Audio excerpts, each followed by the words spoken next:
चंद्रपूर जिल्ह्यात वाहणाऱ्या नद्यांची स्थिती बिकट झाली आहे।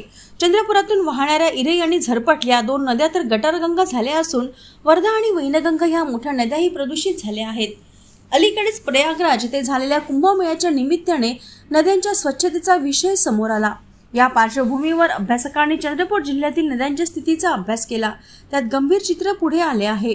केंद्र आणि राज्य सरकारच्या प्रदूषण नियंत्रण बोर्डाच्या साइटवर जी माहिती देण्यात आली त्यापेक्षाही गंभीर स्थिती या नद्यांची असल्याचे चित्र आहे।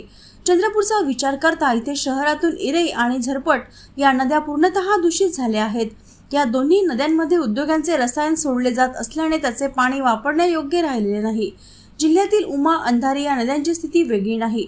संपूर्ण शहरातील घाण या नद्यांमध्ये टाकली जात असल्याने त्यांना गटाराचे स्वरूप प्राप्त झाले आहे। या नद्यांच्या स्वच्छतेचा आराखडा तयार केला गेला, मात्र त्यासाठी निधी देण्यात आलेला नाही। अभ्यासकांनी आता त्यावर बोट ठेवले आहे।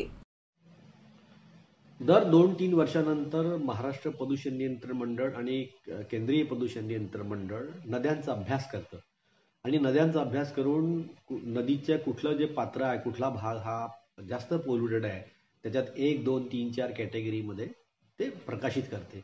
यामध्ये महाराष्ट्रामध्ये 53 ते 55 नद्या महाराष्ट्रामध्ये आहेत। त्यात चंद्रपूरमधली वर्धा नदी ही सुद्धा मोस्ट पोल्युटेड रिव्हर म्हणून मानल्या गेलेली आहेत। चंद्रपूरमध्ये आधीही 4 नद्या आहेत। 2 नद्या शहराजवळच्या आहे, इरई नदी आहे आणि झरपट नदी आहे। या दोन्ही नद्या गटारगंगा झालेल्या आहेत, ह्या सर्वांना माहीत आहे। परंतु वैनगंगा आणि वर्धा नदी या पण पोल्युटेड स्टेचेसमध्ये येतात। परंतु चंद्रपूर जिल्ह्यामधून वर्धा नदी जास्त किलोमीटर अंतर पार करते आणि याचं WCL मुळे आणि उद्योगामुळे किंवा MIDCs मुळे इथलं पाणी पूर्ण खराब झालेलं आहे। चला जाणू या नदीला हा उपक्रम महाराष्ट्र शासनानं 2 वर्षापूर्वी सुरू केलेला होता। अजूनपर्यंत त्याला निधी मिळालेला नाही। ॲक्शन प्लॅन तयार आहे आणि सामाजिक ज्या संस्था आहेत, NGOs आहेत, त्या पण मदत करायला तयार आहे।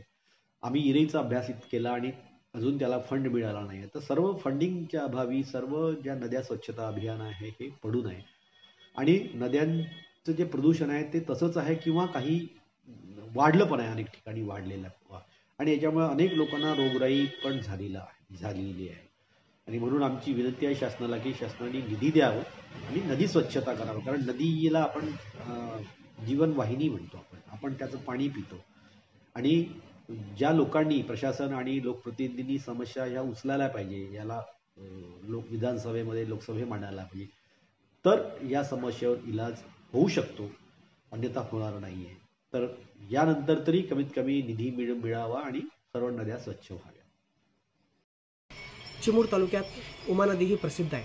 त्याचबरोबर उमा नदीला चिमूर तालुक्यातील जीवनदायिनी म्हणतात। या ठिकाणी उमा नदीचे पात्र पूर्णतः प्रदूषित झाल्यामुळे या ठिकाणी उमा नदीचे अस्तित्व हे धोक्यात आले।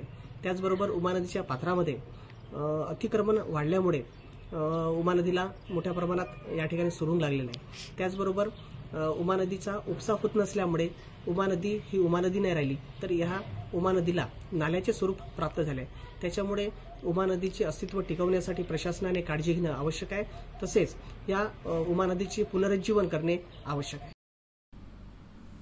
2 वर्षांपूर्वी राज्य सरकारने चला जाऊया नदीला हा उपक्रम सुरू केला। तत्कालीन वनमंत्री यांनी जलपुरुष राजेंद्र सिंग यांच्या उपस्थितीत वर्धा इथून या उपक्रमाची सुरुवात केली। यात राज्यातील जवळपास 55 नद्यांची स्वच्छता केली जाणार होती, मात्र हा उपक्रम नंतर केवळ कागदावर राहिला। तो लागू करण्याची गरज आमदार सुधीर मुनगंटीवार यांनी व्यक्त केली। एकूणच महाराष्ट्राच्या नद्यांच्या संदर्भामध्ये गंभीरतेने लक्ष द्यायची आवश्यकता आहे। मधात मी वर्धेपासून चला जाणूया नदीला असं श्री राजेंद्र सिंग जी यांच्यासोबत आम्ही एक अभियान केलं। ते सरकारने GR काढून अभियान केलं। आज 108 पेक्षा जास्त नद्यांच्या संदर्भातली एकूण माहिती ही आपल्याला उपलब्ध आहे आणि ही आम्ही साईटवर, वेबसाईटवर टाकली आहे की ज्या माध्यमातून प्रत्येकामध्ये जागरूकता निर्माण झाली पाहिजे। इरई नदीबद्दल सुद्धा आमच्या चंद्रपूरचे काही नेते कोर्टात गेले। मी सुद्धा पिटिशन कमिटी मध्ये विधानसभेत पिटिशन केले। झरपट असेल, इरई असेल, उमा असेल, अंधारी असेल, या नद्यांच्या संदर्भात आपल्याला गंभीरतेनेच काम करावं लागेल। कुठं कुठं पात्रामध्ये अतिक्रमण केलं जातं, हे योग्य नाही आहे। आणि म्हणून एकूणच या जिल्ह्यातल्या नद्यांचा प्रश्न असो की बाकी जिल्ह्यातल्याही नद्यांचा प्रश्न असो, हा आपल्याला सोडवावा लागेल. आपण पंढरपूरमध्ये सुद्धा मी परवा जेव्हा गेलो तेव्हा पंढरपूरच्याही लोकांनी हाच आग्रह केला की पंढरपूरमध्ये आम्ही तीर्थ म्हणून ज्या नदीचं रक्षण करायची इच्छा व्यक्त केली आहे ती वेगाने व्हावी. आणि मला वाटतं की महाराष्ट्रामध्ये हे एक अभियान मोठं करणं गरजेचं आहे.